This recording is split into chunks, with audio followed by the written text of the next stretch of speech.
You bought gum. No, no, no, I'm not a big gum guy, actually.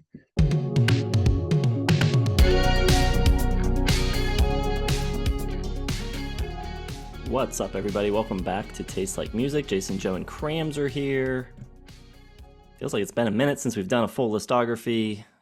Joe's been busy having kids, so we're hitting the Smashing Pumpkins. Finally, they put out a new record several months ago, and they've been heavily requested over the last couple of years. We've been waiting for this record that they kept saying was coming to finally come out.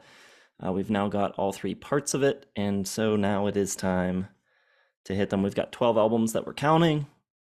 I think we are all at least pretty familiar, at least with the classic 90s stuff. So yeah, let's jump into it. 12 to go. We're going to hit them all one at a time, I guess. So who's starting off? I can start. And I'll start off with a record I do not like. I do not adore at all. I just don't adore it. It's at the bottom for me. You lose Jimmy Chamberlain and you're gonna have some problems. And I think that is that. I mean, that is the crux of the whole problem here. No Jimmy Chamberlain, and Corgan kind of goes soft with some of these songs. It's too gothy. It's too soft. Songs like Perfect. Perfect is just a 1979 rewrite. Like, I mean, it literally exists because they needed a single or whatever. Ava Adore is all right, but I just I'm gonna blame Flood for this. Flood, who I mean, I know he was on Melancholy, but like without Chamberlain there, you just get too much of the electronic textures, not enough rock, and just it's gloomy and melodramatic. And he was able to walk that line on Melancholy, and it doesn't work on Adore. Plus, it's 98, and everything sucked in 98. So 2.5 stars for Adore, all the way at the bottom. Boo. Terrible review, but good length. Nice and sweet and to the point. Way to go. That's what we want. We just want smarter reviews. Go ahead, Jason. All right, saving Cram for last. My least favorite Smashing Pumpkins record is Shiny and Oh So Bright from 2018. 8 tracks. Billy Corgan says it isn't really a record, it's just like two EPs that they stuck together. I don't know. You hear that Chamberlain and Iha and James Iha are back for this, and you're like, yes, let's go, let's do it. And then what's this? I'm being told that Rick Rubin is producing. God damn it. Yeah, really, really botched production on this because I think the songs are really good. There's a lot of really catchy melodies, but the production is just not working at all. Everything is like this very modern pop sound. The guitars on Silvery Sometimes sound like they were ripped off of like a Pink track or something. And that's a shame because I think the hook where he's singing "We're in the Middle," I think it's a really strong melody. And I think just the way it's recorded and the way it sounds leaves it with very little personality, very little life. Like the impact of Chamberlain and James Iha coming back into the band isn't really felt that much, I don't think. With Sympathy, I think is the standout. I think it's a really tuneful, good song, but just like the rest of the record, doesn't have the right sound. It's way too clean. Every instrument sounds really separated and doesn't sound like a band. So not great. The opening track too, one of my least favorite Pumpkin songs. I really hate that whoa oh oh hook that they open the record with. Just really annoying. So that's my least favorite. Yeah, I can't disagree with much what you said there, but I still like that album, and I like my 12th favorite album. I don't dislike any Smashing Pumpkins album. I think they're all three and up, but my 3-star rated album here at number 12, I have the new one, Autumn. And I hate to be that guy. Actually, we got into the comments on this before. It's too damn long. It's too damn long. It's 2.5 hours long, 3 installments, 3 acts. And I like to say I'm a big Smashing Pumpkins fan. I've seen them twice live. They're one of the longest bands I've followed. The first record I ever bought was a CD from San Goody, and it was Melancholy when I was like 9 years old. But this album's it's too damn long. And the thing I have, not being a great fan, is I don't know a lot of the lore of the characters, with like character Zero from Melancholy and to Machina and like this whole thing. I don't really follow it. And so I can't consider myself in that top echelon of fandom. But yeah, this one's too damn long. And you can't expect 140 minutes of being able to soak in all of the deepest meanings and all the attention to detail that you need to really appreciate it. That said, I still liked it and I still want to go back to it. And I think the old school lineup with James and Jimmy in there is awesome. Jimmy's ruling on drums. I think he's the key ingredient to the Pumpkins, even though I love Adore. Some of the guitar tones on here are unexpectedly metal and cosmic, and I really like it. It's kind of clean and pretty, and they do double guitar attacks. It sounds like a lot of different guitar stuff than they did on the other albums, which I would like to see on the next Pumpkins album without all this clutter and distraction. Just do kind of like this little kind of poppy metal album that you have in fragments here. I do like Butterfly Suite. I love the sound of it. It's heavier on guitar compared to the recent two albums before it. Um, I like the synth touches, like on Embracer. You get some nice piano at times. You get a lot of nice stuff. You get some cool beats, like on With a Do I Do. I like Beyond the Veil a good bit. And yeah, I like those heavy metal flourishes a little bit. I think Empires is cool. Neophyte is cool. There's a lot of good stuff. But to sit down for a Martin Scorsese's movie's worth of Smashing Pumpkin material is a lot. So I need more time with it. I like the production. I like the sound of it a lot. It sounds like they're scoring the season of Stranger Thing that's upcoming or something. It's very cool. Good songs. Too long, too rich. Tighter. That album's like what, 4 hours long? Still feels shorter than The Door to me. Still feels shorter. My number 11 is going to be not the new one, but the one before the new one from 2020. I got Sigur, whatever the hell it's called. This one just doesn't quite feel like a Pumpkins album to me.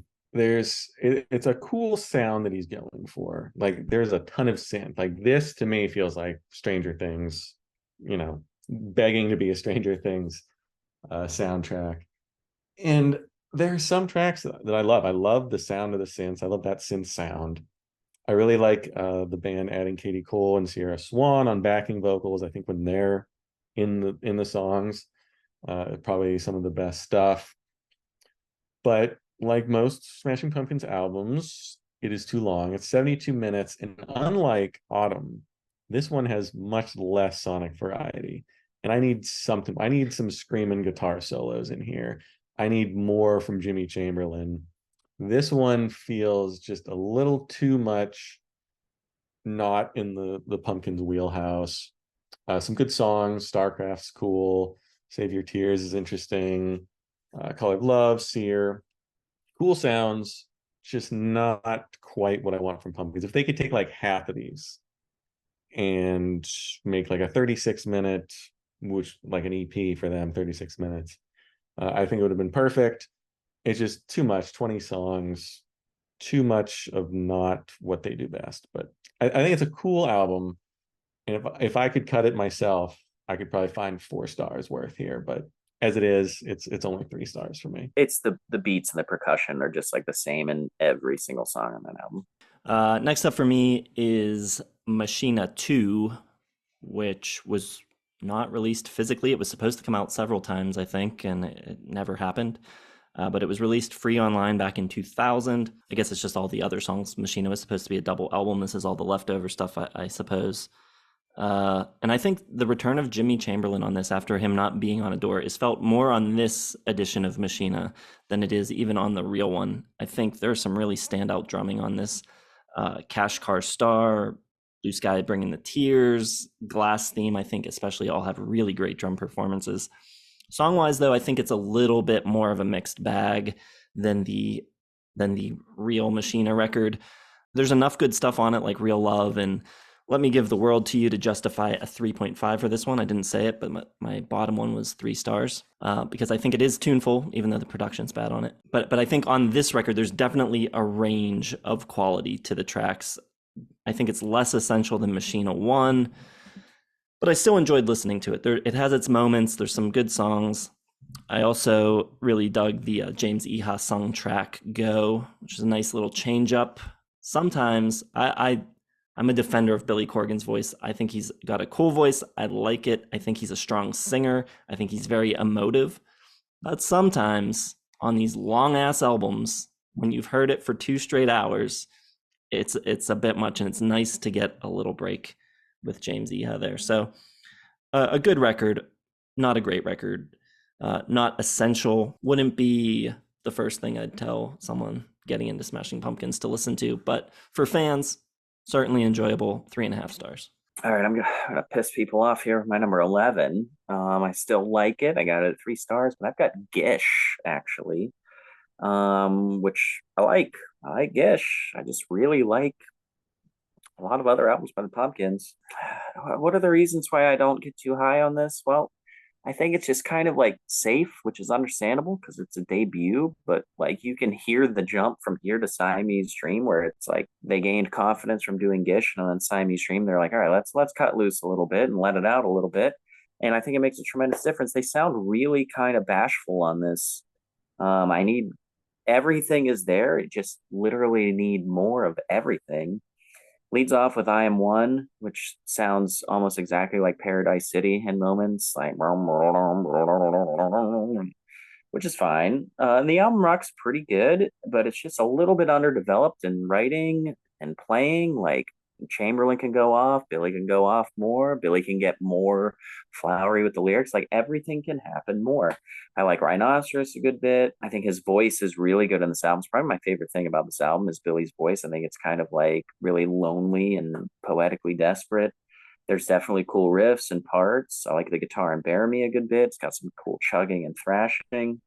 I think Crush and Suffer back to back kind of gives it a little bit of a roadblock right when you want it to kind of like burst into flames. It does the complete opposite. And I think that's one of the reasons why it hurts me a little bit.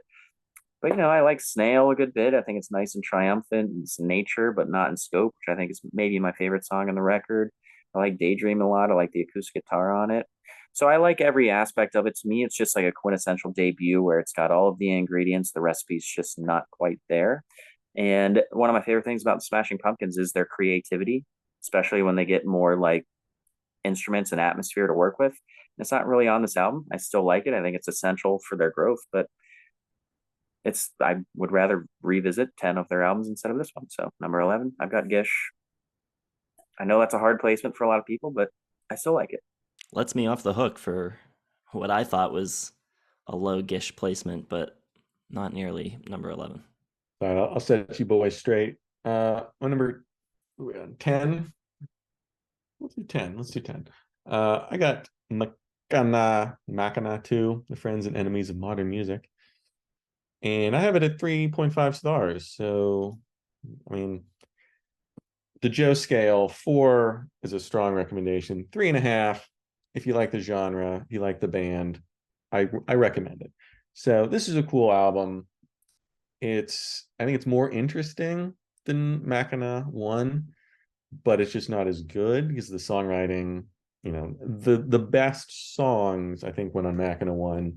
The more interesting sort of varied stuff came on Makina 2. I don't think they're trying as hard here. And mostly I disagree with what Jason said. I love the James Iha sung track, and I completely agree. I think Corgan's got a great voice, but I love that break from his voice. Like sometimes it can get a little much, and having the softer James Iha sung go in there, perfect spot for it too, right in the middle. And I do wish they would do more stuff like that. I would love to see more not Corgan all the time. Like I love Billy, but they could let some other people have a track or two more often. And yeah, Jimmy Chamberlain kicks ass on this album. Some great riffs, some great guitar, but it just doesn't feel like a whole like finished, polished little album to me. So it's worth checking out, even though you have to listen to it on friggin' YouTube, which could be another reason why I didn't quite get all the way into it. Like it's tough to listen on YouTube and like fall in love with something. So maybe if you can find or I guess you have to buy it. I don't even know how you get this damn thing. I have it on YouTube since it's not a physical that doesn't exist. So good luck. But it's a cool record. 3.5 stars for Machina too. Machina. Machina. Who the hell knows? Who can know such things? But the first edition of that record is my next one on my list. This is the one that was officially released in 2000, produced by Billy Corgan and Flood. This is one of the records that I had the least amount of experience with listening to it. I think I've only heard it prior to this deep dive one time. I recall playing it in the record store when I was working once, and that's also not the best way to listen to it. So this was practically a new listen for me. It's a concept record. Jimmy Chamberlin's back. Darcy left the band mid-recording, so not a great start to things for the Pumpkins. It starts with the very not so great nu metal industrial guitar sound of Everlasting Gaze, which I am not a fan of. I think it sets up what I expected to be a very poor record. However, I do love the vocal only section in that song where the band drops out and it's just him like screaming, and it sounds amazing. So you get that track. Then the next track is Raindrops and Sun Showers, which feels like a leftover track from Adore, which isn't bad, but it's kind of out of place on this record. But then it kind of settles into this like nice little pop rock record, which, knowing when it came out and how that first track sounded, is not what I expected from it. So I was actually pleasantly surprised with it. I don't think it's top form Pumpkins, but I think there's a lot of really good melodies from Billy Corgan. And that's something I'll say about Billy Corgan in general. I think his melodic sensibility is great. I think mostly when people talk about the Pumpkins, they talk about the guitars, maybe they talk about the lyrics and his sort of like flowery lyric writing. But I think he's a really, really underrated melodist. Just, I don't know. I find a lot of their music, even on the lesser thought of records, to be very, very catchy. Try, This Time, Wound, With Every Light, I think are all really, really strong songs. It feels almost like part of the same era as Juan, which is a record that I really love. And this kind of sounds more like that than I expected it to. I think it's really good. It feels a little less focused than the previous four records, and I think there's some of that like forced heaviness. The heaviness on this record doesn't feel as natural. It feels, when the heaviness comes in on certain tracks, it feels like they're trying to fit into like the kind of nu metal thing that was going on at the time, when really what they wanted to do was all this more melodic stuff. That's how it sounds to me. And I think the concept of the record is somewhat muted by the fact that Darcy left in the middle of the record and the label rejected the double album. So it does feel somewhat compromised, but by no means is it a bad record. I enjoyed it a lot more than I thought I would. 3.5 stars. All right. I like where this is going from you guys. My number 10, I'm still at 3 stars, which is comparable to your 3.5s for good in my book. I got CYR, Kerr, Sir, Sire, Kyer, Kerr, whatever. And I originally had it at 2.5 when it came out in 2020, but it's raised for me. I really like Color of Love. I think it's a great synth rock song. But my main thing with here, something we like to talk about on the channel a lot, is the sequencing. I think this album is ruined by poor sequencing and length. I feel like it's an awkward listen in a way, kind of weirdly sequenced. I hate Confession of a Dopamine Addict coming second in the track listing. I absolutely hate it. And, I really like doubling down on that synth vibe that it's got going for it. And I think there's a lot of good songs and a lot of good melodies and moments. And like, why not just go into the title track right after that instead of in the 3 spot? I think it should have come second. It keeps the balance going, which is what you need for an album this length. You need to capitalize on the momentum you have and kind of stretch it out. But they don't do that here. It's clunky in its sequencing. And yeah, I think the album is a bit overthought and there's too many songs and it's too long. And they even said when they were writing it that they were, doing a lot of thought and they were throwing everything against the wall. And I think somewhere in there's a good album. There's plenty of good ideas, plenty of good moments and occasions. I don't know.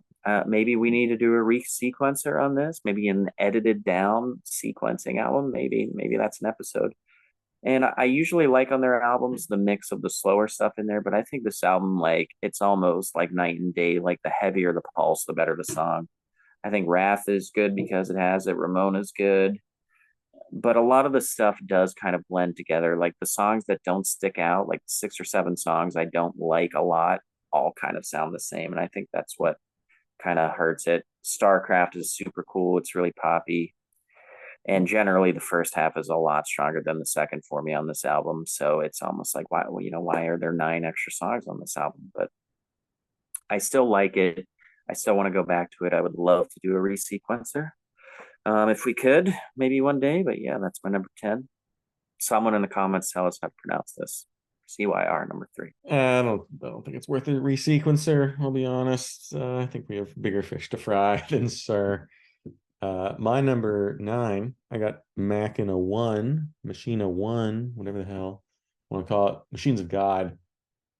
And this one came out after Adore, and it's obviously a little more rockin'. There's some actual guitar and some like muscly like riffs on here, which is good. Jimmy's back, Darcy's sort of back, then gone. And James Eha is there, but is there like a less important person than James Eha in like any band? Like, does he do anything? Like, it just like I don't know. Like, everything just seems like all Corgan and Chamberlain all the time.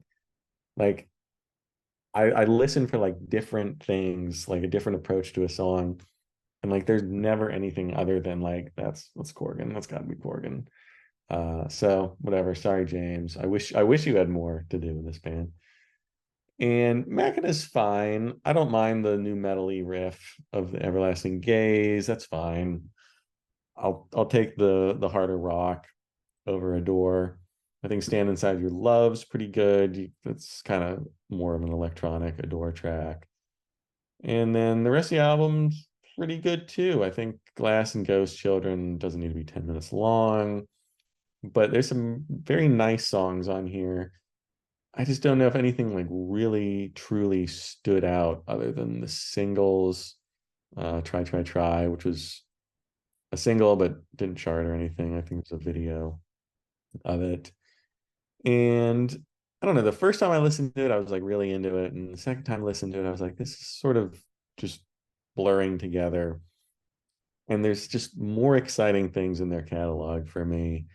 Once they get out of the 2000s, the early 2000s, get rid of Flood, things get better. So 3.5 stars for Machina 1. It's good. It's worth a listen, but I don't know, I'm just wanting more from the band, and I know they can do more because I just listened to all of their albums. So that's where I'm at.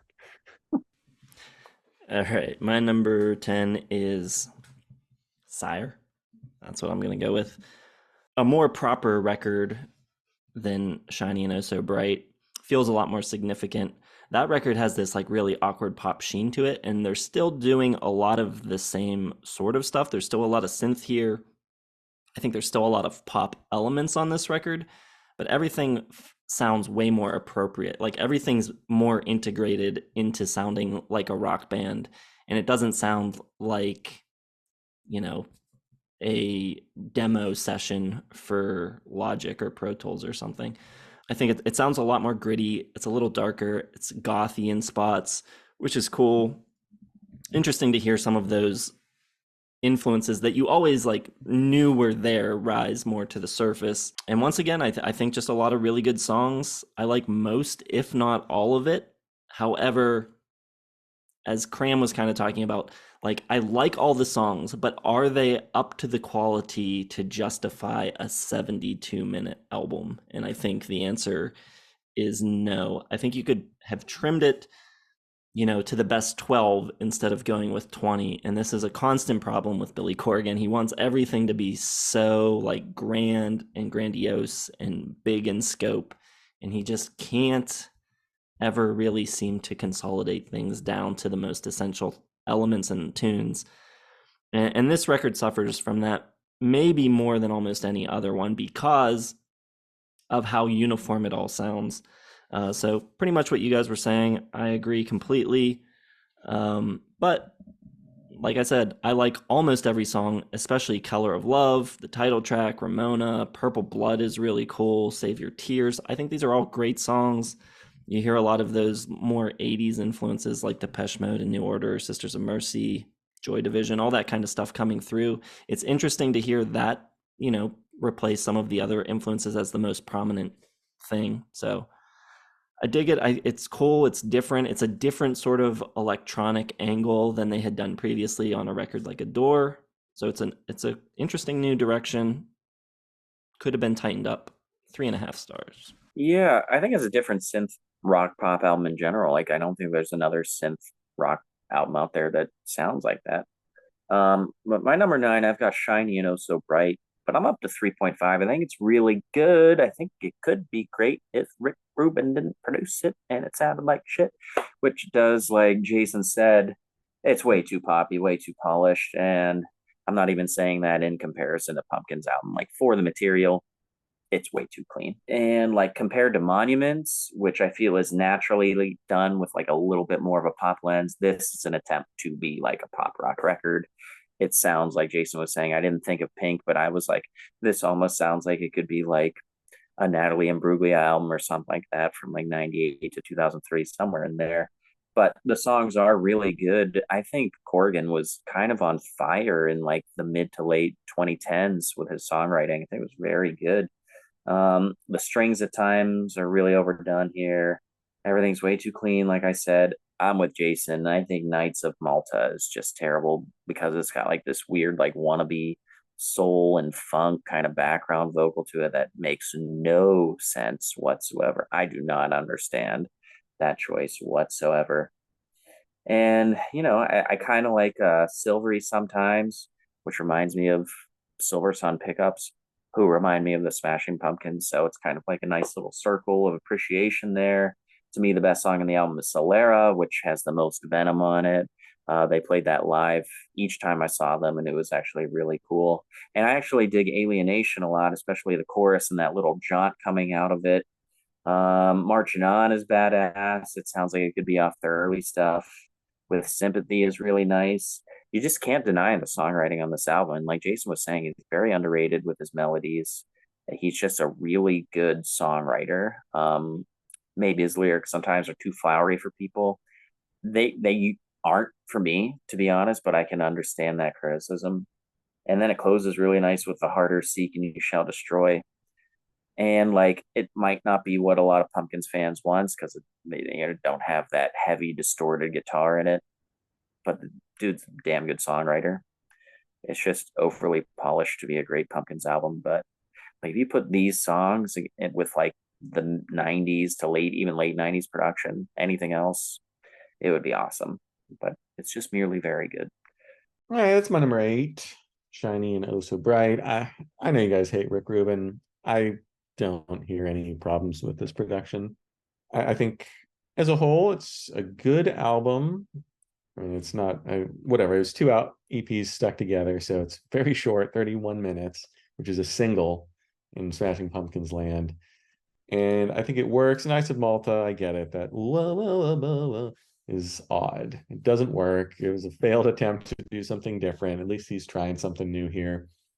But I think everything else is pretty darn good. Alienation is cool. Solar is good. Nice string section on Alienation. Marching On, the drums on that. Jimmy Chamberlain is just absolutely ridiculous. I love that song. Just listen to the drums. With Sympathy is a little softer. Really like this stop start of Seek and You Shall Destroy. And it's just so nice having like a 31-minute listen in this catalog of excess and over the topness. So yeah, I think it's good. It's not quite 4 stars, but it's close. It's still 3.5, but I like this one. If you really hate Rick Rubin, I guess you could hate this one, but I did not mind the production, and I think the songs are quite good. So 3.5, almost 4 stars for Shiny and Oh So Bright, Volume 1/LP, No Past, No Future, No Sun. Longer than the album, the title. All right, my number 8 is my last 3.5-star album. I've got Monuments to an Elegy, which is part of Tiergarten by Kaleidoscope, which why does everything have to have some crazy concept? Anyways, he started this idea where he was like releasing one song at a time online. And then he said, no one cares about records anymore, so we're just going to put out one song at a time, and it's going to be called Tiergarten by Kaleidoscope. And then he realized no one's listening to these songs, so we have to put them on an album. So both the record before this, Oceania, and Monuments to an Elegy, are connected to those other songs that no one heard. So whatever. And then he didn't even finish it. He abandoned the project in 2018. So this is part of that. He had a really cool lineup. I like the band that's playing on Oceania, and the bass player and the drummer from that lineup are gone. He's back to playing bass himself, and the drums are handled by Tommy Lee, which is a weird choice. I think it's a pretty solid effort. I like all 9 songs. Strong melodies, cool guitars. Anis, I think, is a pretty cool, groovy song, almost Killers-esque. It's kind of different for the Pumpkins. Run to Me, another track that's kind of like announcing the impending synth pop era of the band. But I will say I don't think this record sounds as good as Oceania, even though it was mixed by David Bottrell, who I think is a great mixer. But yeah, something not quite sounding as good. It's a little bottom heavy, where I think Oceania is way more clear sounding. I don't know. So, like I said, I like every song on this, but the cumulative effect of liking all of these tracks is somewhat lacking. It doesn't add up to as much as you would hope it would, and maybe it's Tommy Lee playing these more like meat and potato drum parts where it feels like something's missing, doesn't quite come together sounding like the Pumpkins should. I don't know.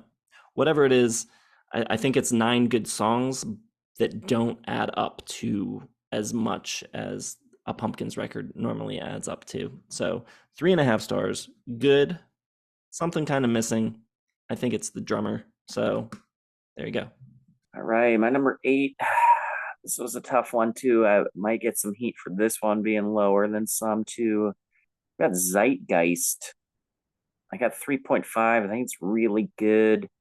I think all these songs play really well friggin' live. I think it's a good return to form. My big problem with here is I think it is by far the weakest vocal performance that Billy's got. You've got this really like rockin' ferocious rock record in the middle of 2008 when like indie pop is God, and whatever rock revival there is more slower and like blues garage rock kind of stuff, and they come out just like thrashing cymbals and shredding guitar. And then he's just, to me, just kind of like expressing nothing on here. Like there's no bite or venom in his vocals. And I think it brings all of the songs down a good bit. And I think there's a lot of good songs in here. It's just a little bit phoned in here. I think the best thing they maybe ever did with their career is coming out, 8 years after, his Juan projects and after the Machina stuff, and releasing Tarantula as a single. Because I remember being like, 2008, being like, oh yeah, I remember the Pumpkins. Oh, they got new stuff coming out. I'm not very excited. And then I heard Tarantula and I was like, fuck yeah, dude. Like, let's friggin' go. And I mean, I like Zeitgeist a lot. I still got a 3.5, but the vocals are just killing me. But plenty of amazing riffs, and tumbling and drums are plentiful.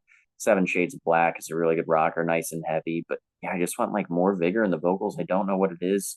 I think Bleeding the Orchid is really good, and the slower momentum is great for the writing on there. That's the Way is fantastic. I love the background noise with the guitars. Tarantula, like I said. Stars is really good. I think the defining song of the album is United States, like this 9-minute, just like guitar epic rocker that's so good, even better live. Just everything coming together with like a return to form kind of Pumpkins track. The hidden gem for me is Bring the Light. It's a bit more finessed and tighter, and I think it's got a cool rock and pop sensibility with like rocking little drum explosions and breakdowns. Great mix and unique for the record. Something is really good. It's close to 4. I just think Billy's lacking on the vocals, which isn't really a problem for me on any other album, I think. But if you give a good listen, I think you're really just like, yeah, Billy, where are you here? Are you out of caffeine or what's going on? Doesn't quite live up to the rest of the band playing, and it hurts me on this one, but I do like it a lot. Too soon for a couple of these albums. My. If you had a door dead last, you're gonna get flamed up. No one cares about Adore. Not a single person. My number 7, I got Monuments to an Elegy.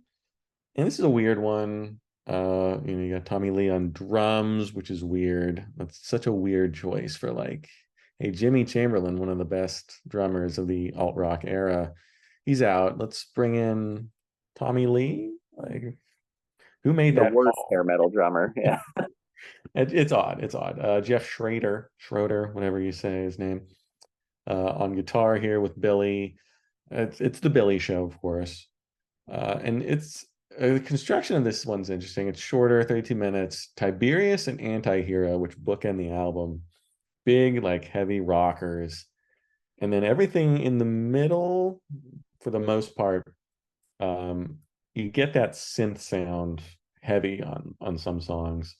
Anais, Run to Me. It's almost like the synth companion to Oceana, which rocked pretty hard and was definitely a throwback to like, Siamese Dream. So you got a lot of that 80s influence coming in here.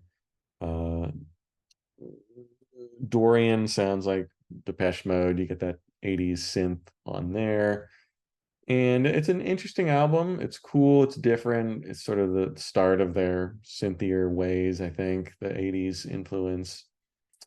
But I mean, I just think it could have been done better. Like it could have had a better drummer, could have had maybe more interesting bass parts.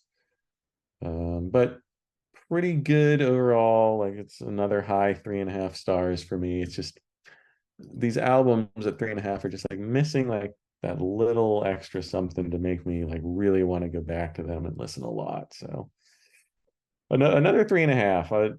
Really, other than Adore, there's none of these albums I don't like and appreciate and really like some of the songs, but just not quite there for me to get that coveted 4-star mark. All right, up to 4 stars for me. 7 of them at least for the Pumpkins. I've got Autumn, the newest one, triple album. Like it's too much. It is too much. But I don't know. There's a lot of good songs here. It's kind of daunting looking down the track list and going, "Oh my god, I got to listen to all this in one sitting." But I liked a lot of it. It's more guitar driven than what they had been doing with the reunited lineup. So getting back to guitars, but they're not totally abandoning synth either. In fact, there's a lot of different sounds on this record. Butterfly Suite feels like it could have been on Sire. Good and Goodbye maybe sounds more like Zeitgeist era with a lot of heavy guitar. The biggest problem is just how much there is to digest and absorb. You'd have to listen to this thing like 20 times for all of these songs to seep into you. And it's just not doable when there's so much of it given to you at once. And also, I think for certain sections of the Smashing Pumpkins fan base, songs like Hooray, which I love, are just not going to go down easy for a lot of Pumpkins fans. And I can see why certain fans are turned off by that sort of thing, where it's this like bouncy, weird pop song, almost seems like McCartney-esque granny music or something. I think it's super cool. I would love more of that, actually. But, when there's stuff like that in the mix of 3 hours of music, I think you're asking a lot of your fans. But I don't know, in a way, this record almost feels like a culmination of everything Billy's wanted to achieve with the band. He's kind of like feeling a little settled into this current lineup with Jimmy and James back and Schroeder. And he's made this huge epic album that I'm sure, always wanted to make, a triple album. And it touches on like every side of things the band has done. It at times sounds like throwback, at times it sounds modern. He's revisiting this character, so I feel like this would be a good kind of swan song for the band. I'm sure that won't happen. I'm sure the next record will be a box set or something. So, but it feels like kind of a grand, giant way to wrap things up. It's really hard to score a record like this because it's so long, and you kind of have to like weigh the listening experience of sitting through so much music against just the sheer number of good songs. And I think this one ultimately is a net positive. I think the amount of good music outweighs the length of it. So 4 stars, that's a lot to sift through, but a lot of it is good. So I dig it. All right, my number 7 is Machina. Number 1, I actually like the second one more. I'm at 3.5. I think it's very good. I think this is harder and cooler than most people give it credit for. I do think some of it is reaching a little bit, but I think at its best, it kind of blends some of the production style I love from Adore with some of the more guitar riff centric formality of the first few albums. Chamberlain seems like he has something to prove here, and I love it. Really takes ownership over the album, I'd say. Love Raindrops and Sun Showers. I think it's stormy and picturesque while still rocking. It is very Adore. I love Stand Inside Your Love. I love how the little arpeggios operate inside that hard, steadfast drum beat. Eye of the Morning has almost kind of a Cure-esque verse, and I like the smoother, relaxed feel of the chorus and how the two parts of the song blend together. It's very soaked in the song, and it has a killer, sparkly guitar solo early in the song. And I really like the way on his album. I think this is one of his better vocal albums. I think that he does that thing where he goes from his like kind of screechy, high pitched, nasally annoyance down to like his really careful, delicate whispering really well on a lot of songs here. And I know some people like this album a bit more than Adore because it takes those aspects and just puts more in their classic rock band arena. I still like it a lot. But I still like the thing that keeps it from being among their best is the songwriting. I think the songwriting is really good. Just a lot of the tracks on here lack some dynamic to me and lack a journey. I feel like, if it's 4.5 minutes, if you listen to the first minute and 10 seconds, you kind of heard the whole song. I think that's a problem with some of the songs here. But believe it or not, the album's still a little bit too long, which is the case with most of their records. Should have been cut down. I can't even imagine how Joe felt listening to Glass and the Ghost Children or whatever. Like that one's, pretty unnecessary. But I like Wound a good bit. Yeah. 3.5. Really good. All right, we're up to number 6. Now I'm up to 4 stars for Autumn, which, Billy's got some problems. Just like the things he does, like spelling autumn, ATUM, like there's no reason for that. Like just the title lengths, the album length, the weird spellings and stuff. Just like calm down, dude. Just you're a guitar god. Like you write all this great music, but you have to be like so difficult all the time. It's really aggravating. But I'm with Jason. I think Autumn is very good especially for a 3-hour long album. There's so much here, but it takes like all the best stuff of Sigur, all the best stuff of Pretty Shiny, so shiny, whatever the hell it's called, and like kind of finally melds it all together.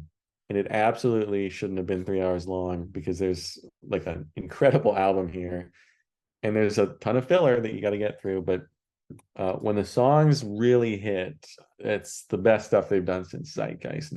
No doubt in my mind. Very charming. Hooray! Like I love it. It's this carnival-esque little like interlude. Breaks up like the heaviness of the album.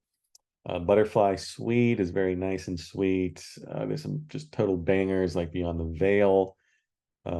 Empire's shrieking guitar and Beguiled is great. They bring in some of the backup singers again, so you have sort of a little more variation. It's not just like Corgan all the time. Kind of softens it up a little bit. Got some great pop rock like Embracer, Golden Mask. Got great ballads like Where Rain Must Fall. And you got that leftover 80s synth sound from Sear and Monuments for an Elegy. And it just all comes together. It's like all the best parts of Smashing Pumpkins and Billy Corgan. And it's surrounded by like, 30 to 50 minutes of filler. But I think it's a worthwhile experience. And again, it feels shorter than Adore to me. Like I was just breezing through this one. And it's a very cool album. It's way too long. Billy's just got to learn to self-edit a little bit, but I dig it. I dig it. 4 stars for Autumn. All right, number 6 at 4 stars still. This is where I have Gish. To me, this is like a big, loud guitar album, but part of like this new breed that's influenced by like all the cool indie alternative goth and new romantic stuff of the 80s, but still wanting to be a loud guitar band. And they have like rock star aspirations of 70s stadium rock. So it's kind of like bringing those two worlds together. I love the energy on this record. I think the performances are great here, but I don't think the songwriting is up to the best stuff that they would do later on. Corgan has even said that this is basically an instrumental album that just happens to have words on it. And I think that is basically 100% accurate. It's just them kind of going off on their instruments. I mean, there are still some good melodies and there's catchy tunes, and I Am One and Rhinoceros and Snail are great standouts for that reason. But I think a lot of it just feels like a band jamming. And that's what holds it back a little bit. I think it's a really, really good record. 4 stars. Some of the quieter stuff like Crush, it's a good song, and it's much needed relief from all like the electric guitar onslaught on this record. But at the same time, it just feels like lesser versions of better songs that come later, like Disarm. And that feeling kind of hangs over Gish in a big way. I think if you listen to this record in 1991, I'm sure it's an entirely different thing. But coming to Gish already knowing Siamese Dream and already knowing Melancholy, it's like, yeah, this is really good. But it's just like a step towards the vision of Billy Corgan, and it's not the realization of it.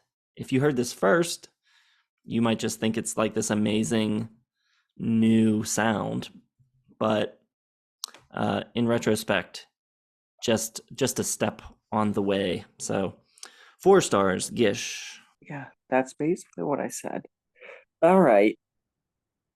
My what are we on? Number 6? Number 6, got Machina 2, the hard to find, hard to own, hard to hold in your hand, but not hard to like.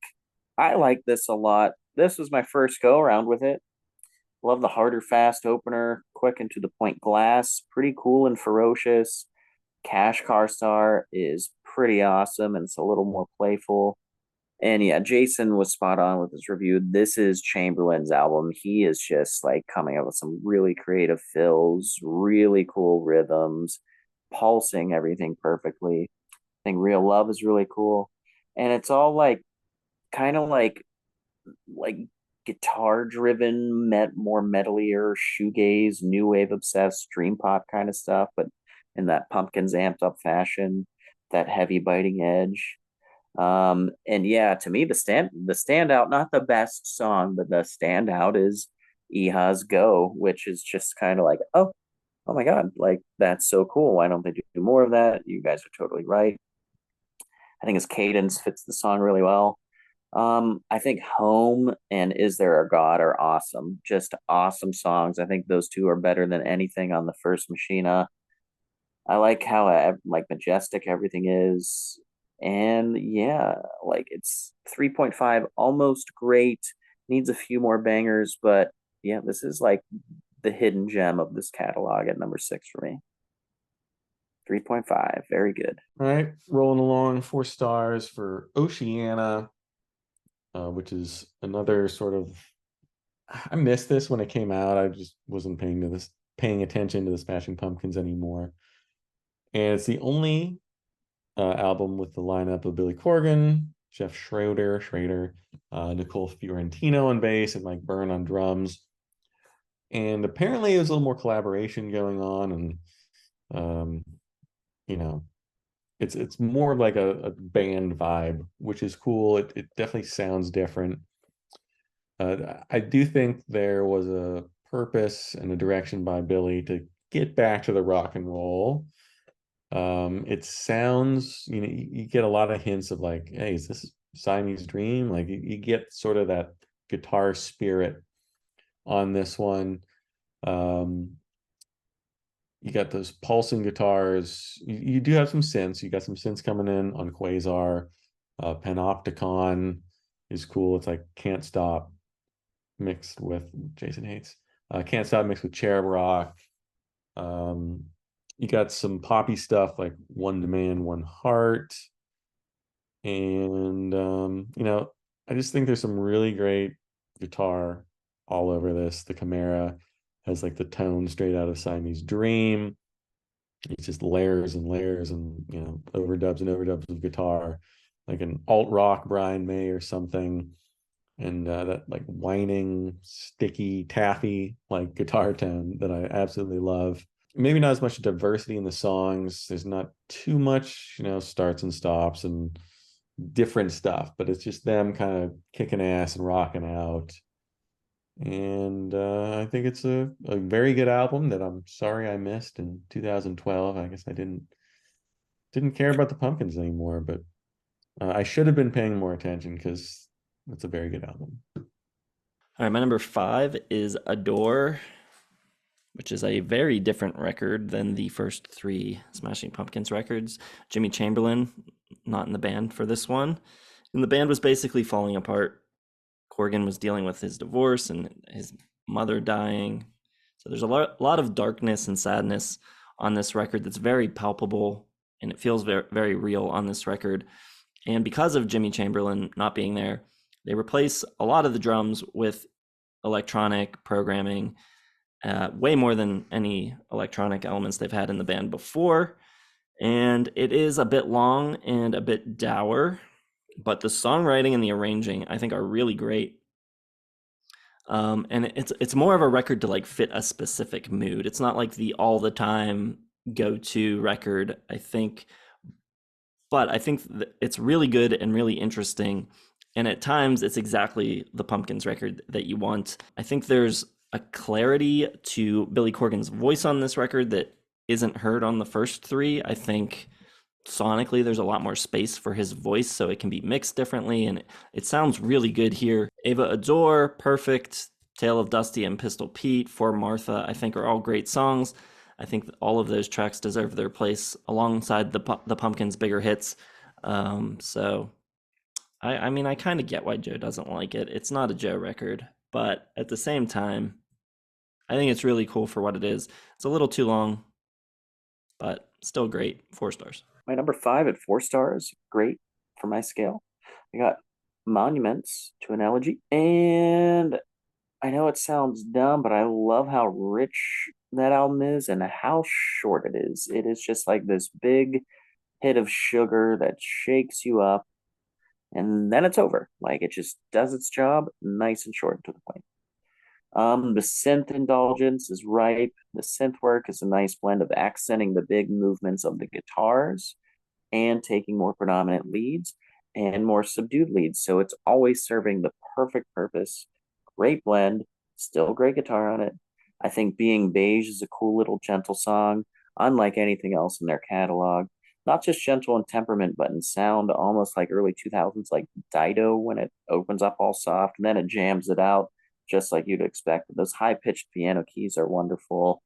The grooviness of Anise is really cool and unexpected. Yeah, I kind of agree with Jason. It's like not what a lot of Pumpkins fans want. But like I said at the top of the video, one of my favorite things about the Pumpkins is their creativity. So you let them explore and let Billy explore with that, and he can do really cool things.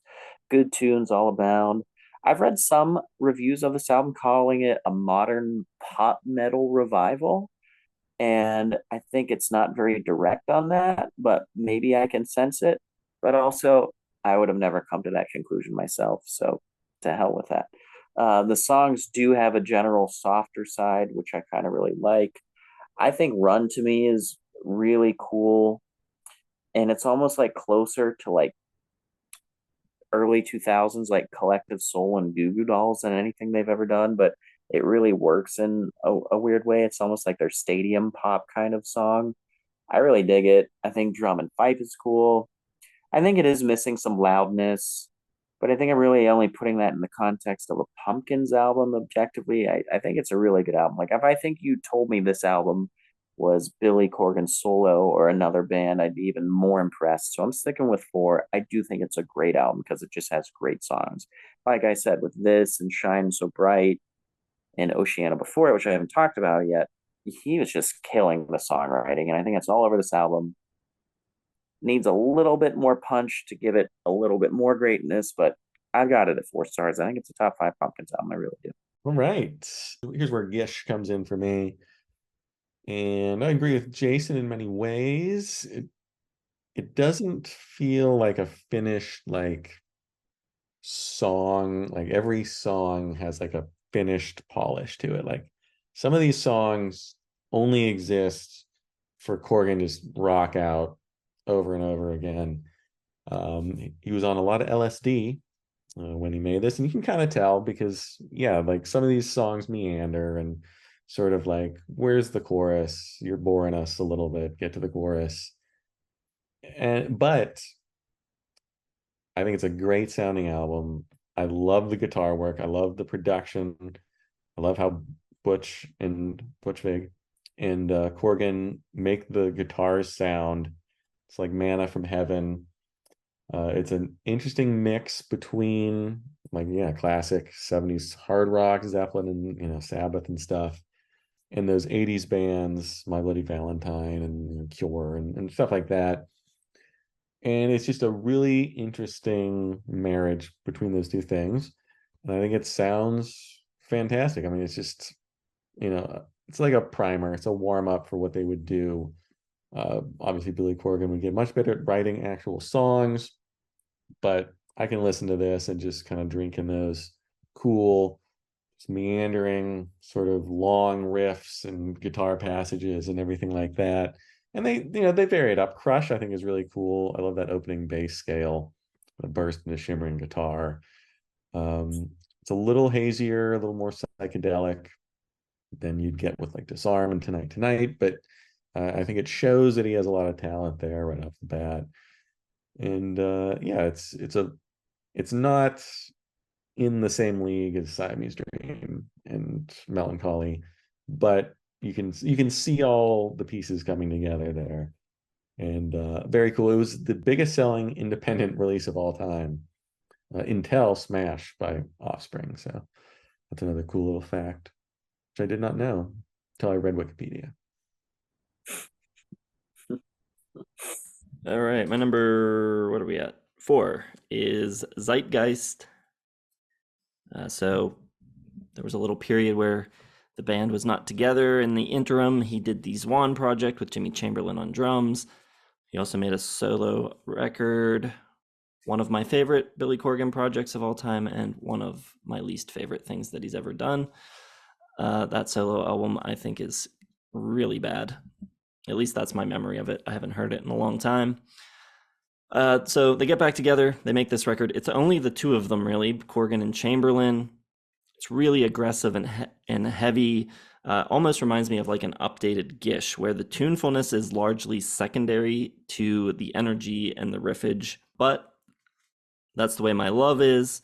And other songs still have some great melodies. Tarantula, great single. I agree with what Cram said. Just a great way to come back. I remember that getting like mixed reviews, and this record getting mixed reviews at the time, and I was like, what are people like, what do you want? Like what are you looking for that's not here?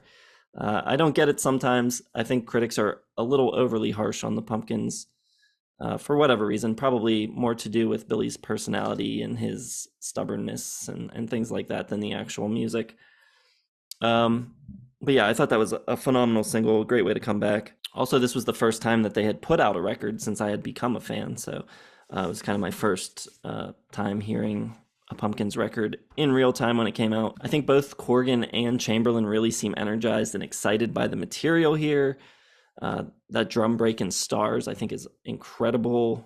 The entirety of United States is incredible. It has like this incredible urgency to it, just really cool stuff. And again, critics way too harsh on it. 59 on Metacritic, I think, is a ridiculous score for this record. And I think it's really just, I think, them critics being babies about the fact that Darcy and James aren't there. I think it's a great record. Tons of awesome guitar playing. I have no issue with the vocals. I don't know what Graham's really talking about, but 4 stars. No, I'm right about the vocals. But we're all right about everything else. And yeah, I like I said, like I remember just falling in love with Tarantula when it came out, just being so amped.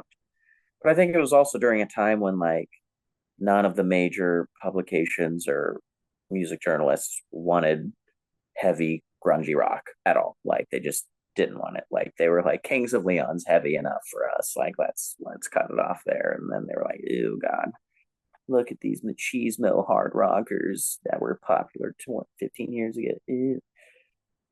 My number 4 had 4 stars. Oceania. I loved opening with Quasar, which is quintessential Pumpkins type song, riffing and tearing in with the drums and toms going nuts. I think Mike Byrne does a hell of a job filling out on this album. I really do. I don't think he gets enough credit. I think if you didn't know it wasn't Jimmy Chamberlain, you might not realize that it wasn't.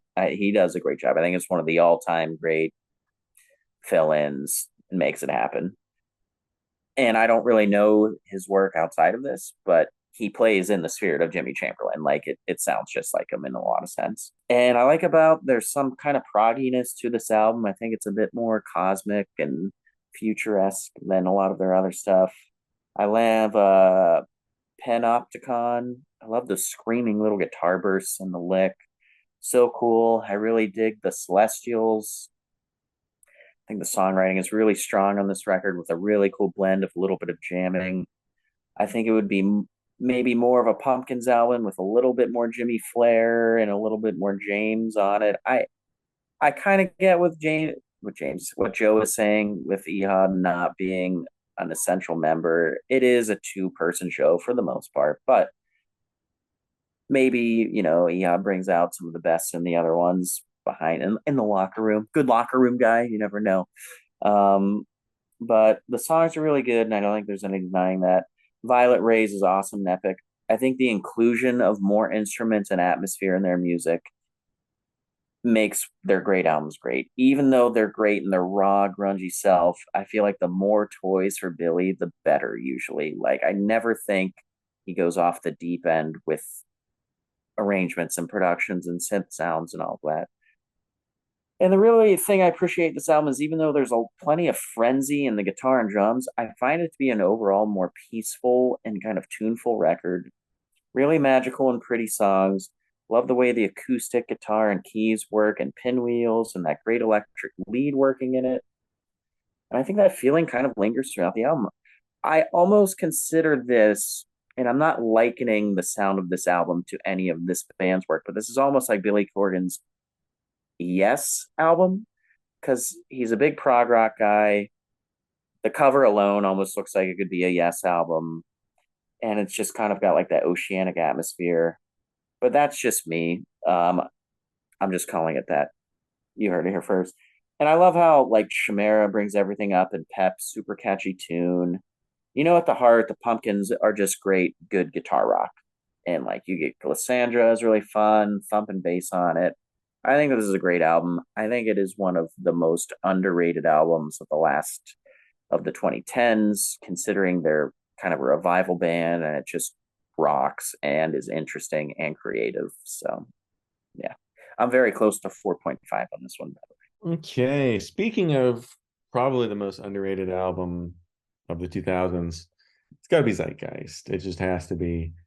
I, like Jason, was looking at the critical reviews, and I agree with Cramser. Like critics, this was like the height of the asshole critic, because there was no, like, musicians couldn't respond. Like there's no Twitter, Facebook, or anything really. So like they could just say whatever they wanted. They were so unbelievably pretentious during this time. Anything with guitars as awesome as this album, nah. You get Roy Thomas Baker, hell nah. Critics just savage this. Like a 59 on Metacritic would be the lowest scoring album of this year. It would be like Kim Petras, I think, has a 59 this year. So they just went just scorched earth on this. No idea why.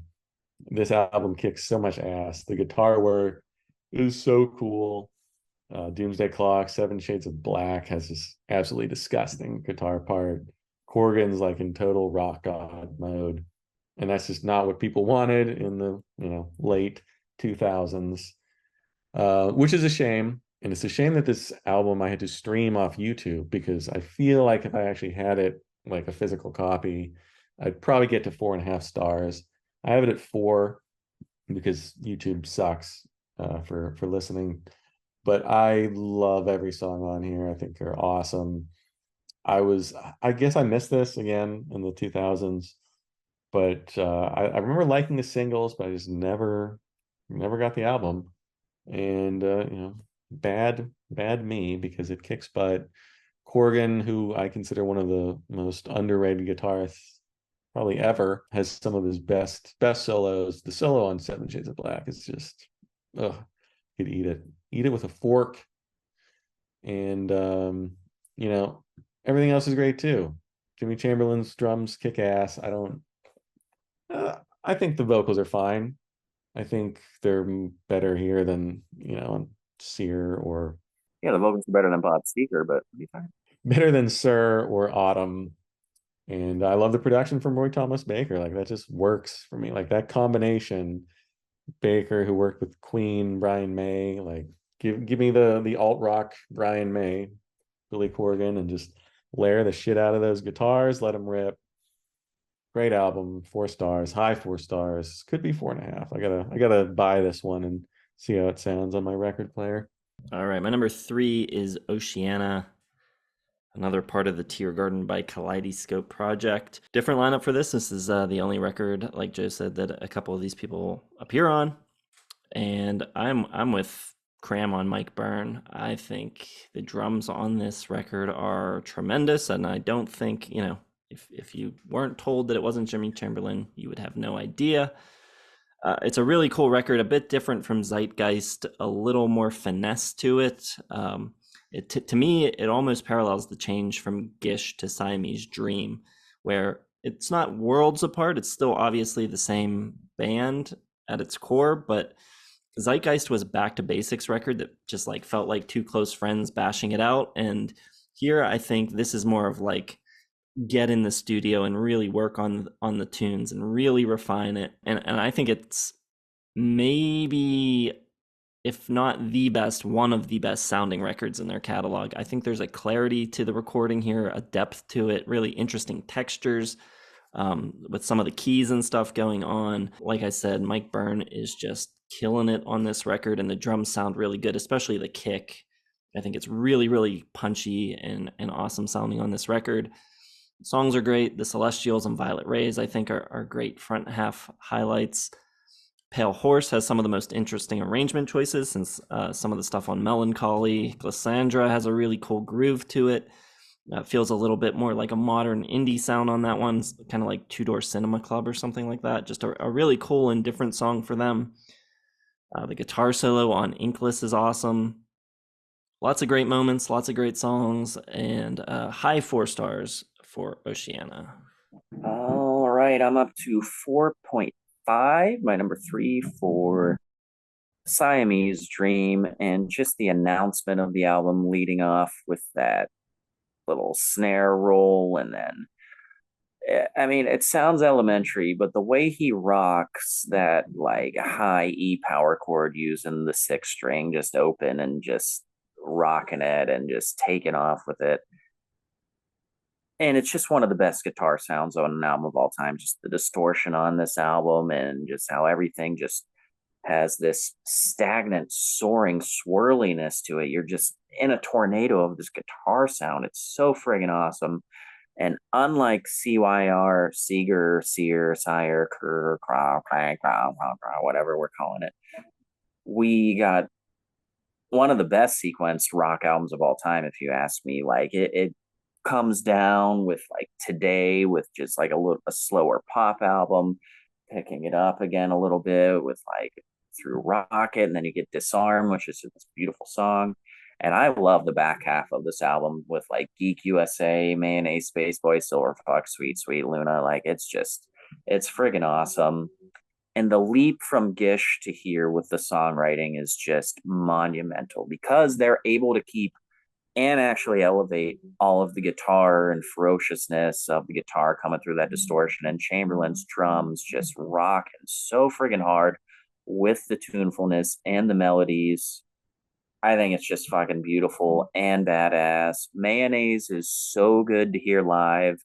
So is Geek USA. Like Cherub Rock Live is awesome. Disarm is just like beautiful the way, he's just kind of like a little soliloquy of vocals and guitar, and the bells on it are just so badass.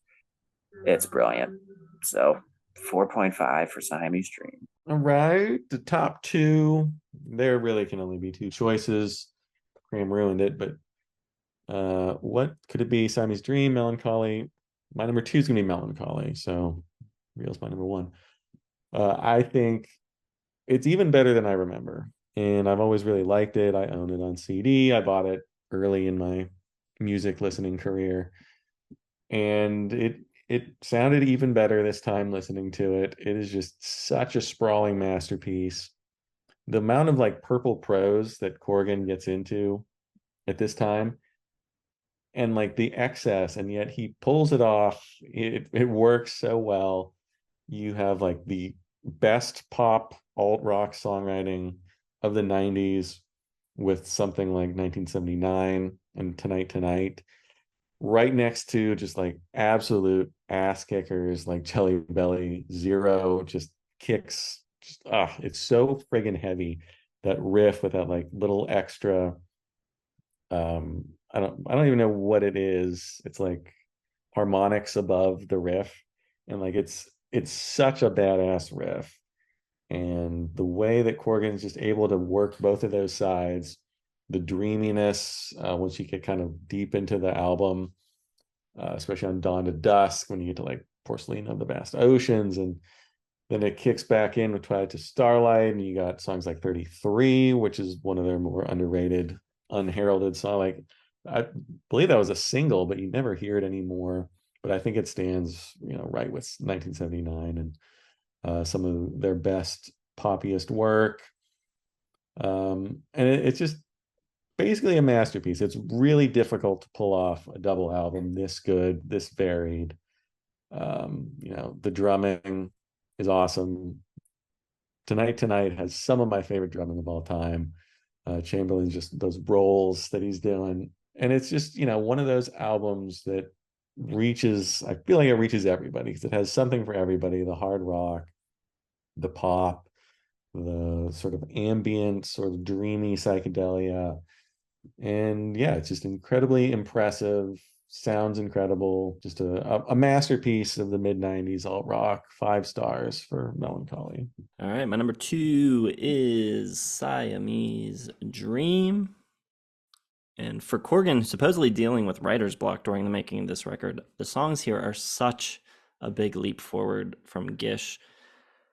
The avalanche of guitar and like the fantastic, drum performances and band performances, I think equal or better than Gish, but added to that is also like this incredible tunefulness that turned up at times on Gish, but it never disappears for a second on this record. You've got the radio staples Cherub Rock and Today and Disarm, and the less heard and the wild single Rocket, which are all great. But to me, the highlight of this record is track 9 and 10 back to back. Space Boy and Mayonnaise are just so incredible. Two of my favorite Pumpkin songs. They're not like all the way acoustic ballady songs like Disarm. They're like kind of in between, more mid-tempo, soaring pop songs.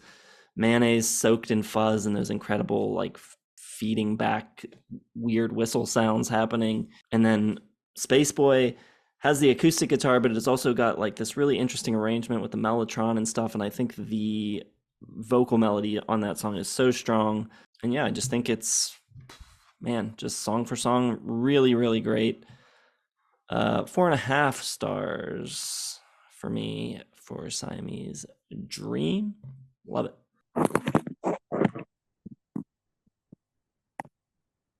Apropos that I would drop my camera, because this was one of the hardest fucking decisions I've ever had to make. It comes down to Adore and Melancholy for me. And I will lead off with Cats Out of the Bag. This is one of my favorite bands of all time who do not have a 5-star album. They're both going to be 4.5.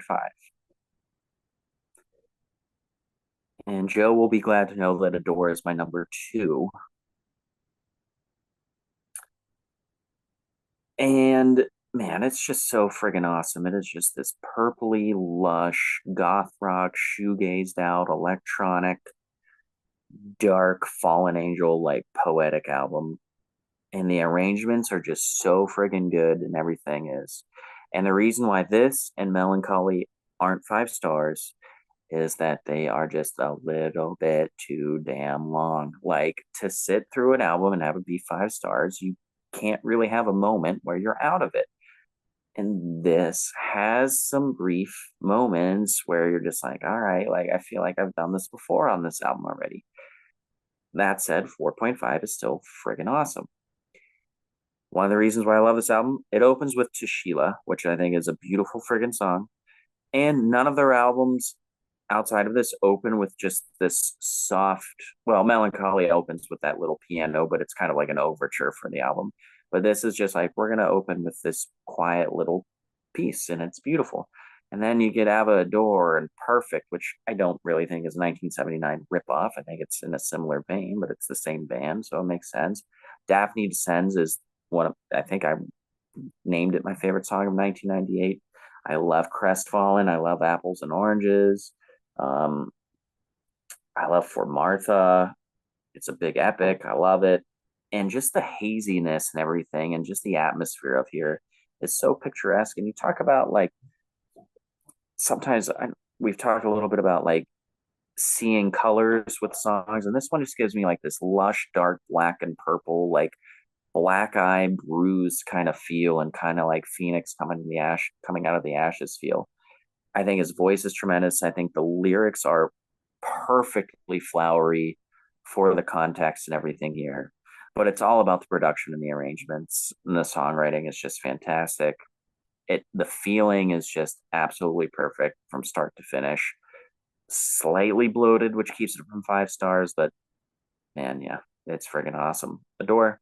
I've talked about it in other videos. Go check out our other videos, and we'll see you next time on TLM. Take care. Not Yeah, we got one more. Number 1 for me will always be Siamese Dream. It was the first one I bought from them. And I think I bought it at Best Buy. I'm trying to remember what else I would have bought with it. But it is just a monster. You bought gum. No, I'm not a big gum guy, actually. And I'm trying to remember why I bought it. Probably because I heard Cherub Rock on the radio, and it just blew my mind. The intro, like, what a spectacular friggin' intro with the drumming and sort of the not full on guitar, but like that electric but undistorted guitar kind of chugging along. And then it's like 100 guitars just freaking drop in on you. And what a friggin' guitar sound that they came up with for this. I mean, it's what, 40, 50 guitars. Corgan and Butch Vig just were like, we want more. Like, does this song have enough guitars? No, let's add like 10, 15 more tracks of guitars. And it's just such a unique and cool sound. Those big tonal shifts happen all over the album, and I love it. Love the way things will start off a little quieter and just explode, like on Soma, which features some beautiful piano from Mike Mills of REM.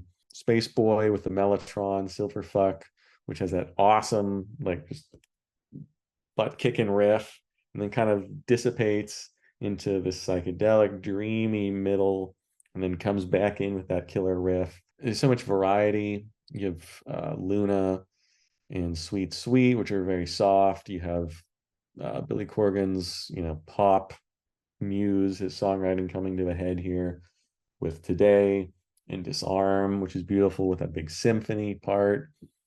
And then you have a song like Geek USA where he just absolutely shreds on guitar. One of my favorite tracks is 93. Total killer guitar part there, and shows off what a guitar hero he can be. This album is just so much more than that. It's just, for me, it's just the best that he ever did, the most consistent. It's 62 minutes long, but it's still, I don't think there's a lot of wasted moments.